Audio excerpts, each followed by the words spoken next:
السلام علیکم ورحمۃ اللہ وبرکاتہ۔ ویلکم ٹو سید ٹی وی۔ حضرت سعید بن جبیر رضی اللہ تعالیٰ عنہ فرماتے ہیں کہ بنو تمیمی شخص نے اپنے اسلام لانے کا یہ قصہ بیان کیا کہ ایک مرتبہ مجھے ایک سفر کے دوران ایک بہت بڑے ریگستان میں رات گزارنا پڑی۔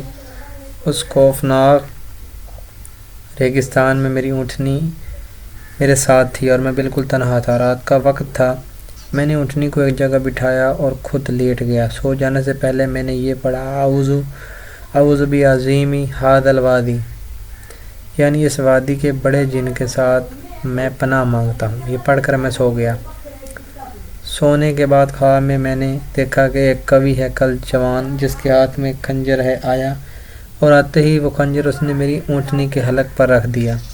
یہ دیکھتے ہی میں گھبرا کر اٹھا، ادھر ادھر دیکھنے لگا مگر کوئی چیز نظر نہ آئی۔ میں نے اسے یوں ہی وہم و گمان خیال کیا اور پھر سو گیا۔ دوبارہ پھر وہی جوان ہاتھ میں خنجر لیے نظر آیا۔ اس نے خنجر میری اونٹنی کے گلے پر رکھ دیا۔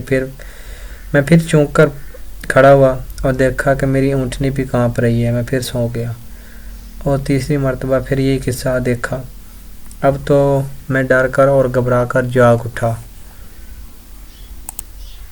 میں نے دیکھا کہ اونٹنی بھی ڈر کے مارے کانپ رہی ہے۔ میں نے پیچھے مڑ کر دیکھا تو وہی جوان ہاتھ میں خنجر لیے کھڑا نظر آیا، اور اس کے ساتھ ایک بوڑھا شخص بھی دیکھا جس نے اس جوان کا ہاتھ پکڑ رکھا تھا اور اونٹنی کے قریب آنے سے اسے روک رکھا تھا۔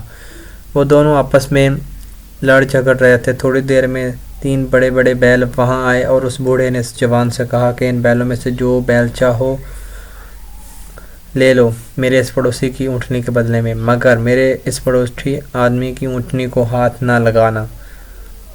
چنانچہ وہ نوجوان آگے بڑھا اور ان بیلوں میں سے ایک بیل اس نے پکڑ لیا اور اسے لے کر وہاں سے چل گیا۔ پھر وہ بوڑھا شخص مجھ سے مخاطب ہو کر کہنے لگا کہ دیکھو بھائی، اب تم لوگ اس قسم کی ڈراؤنی جگہوں پر میں کسی جن کے ساتھ پناہ نہ مانگا کرو، اس لیے کہ اب ان کا زور اور ان کا طلسم ٹوٹ چکا ہے۔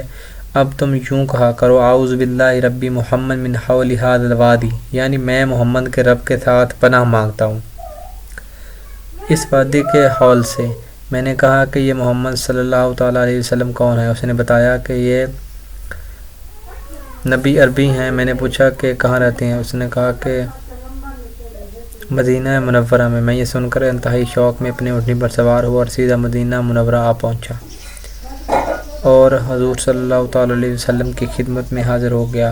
حضور صلی اللہ تعالیٰ علیہ وآلہ وسلم نے مجھے دیکھتے ہی میرا یہ سارا قصہ خود ہی لفظ بہ لفظ سنا دیا، اور پھر مجھے مسلمان ہو جانے کے لیے ارشاد فرمایا، تو میں نے فوراً کلمہ پڑھ کر حلقہ باگوش اسلام ہو گیا۔